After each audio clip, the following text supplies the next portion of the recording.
Inilah 6 dosa Indonesia terhadap orang Papua. Yang pertama, 1 Desember 1961. Pada tanggal 1 Desember 1961, orang Papua sudah menentukan nasibnya sendiri secara de facto dan de jure. Sayangnya, kemerdekaan itu Indonesia merampas dan manipulasi sejarah orang Papua. Indonesia tidak memiliki fakta sejarah yang dapat bertanggungjawabkan secara ilmiah untuk mengklaim Papua sebagai wilayahnya, sehingga Indonesia memilih jalan konfrontasi dengan Belanda di Papua. Proses aneksasi Papua masuk ke Indonesia hanya didasarkan atas kepentingan politik. Soekarno yang berambisi mencaplok wilayah Malaysia, Singapura, Timor Leste, dan Papua menggunakan politik picik. Yang kedua, proses PPRA 1969 dilaksanakan dengan cara Indonesia. Satu fakta sejarah yang tidak terbantahkan adalah Indonesia tidak pernah melakukan penentuan pendapat rakyat atau PPRA di Irian Barat dengan cara internasional. Indonesia menyelenggarakan PPRA melalui Dewan Musyawarah PPRA atau DMP. Populasinya diambil secara acak dari setiap kabupaten kota dengan jumlah 1025 orang Papua. Dari total 800 jiwa orang Papua yang hak memilih waktu itu.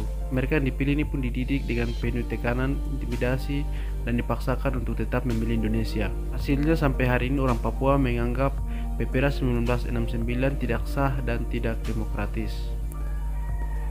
Yang ketiga, menguras kekayaan alam orang Papua dengan menggendong kapitalis. Atas semua kekayaan orang Papua yang terus dikuras negara, Indonesia dengan enaknya mengatakan dana untuk tanah Papua itu sangat besar. Ini penipuan yang sangat terselubung dengan Indonesia atas antek-antek kapital. Yang keempat, dari sekolah dasar sampai dengan perguruan tinggi di Papua diajarkan sejarah Papua hanya sudut pandang Indonesia. Dosa Indonesia di poin ini sangat besar.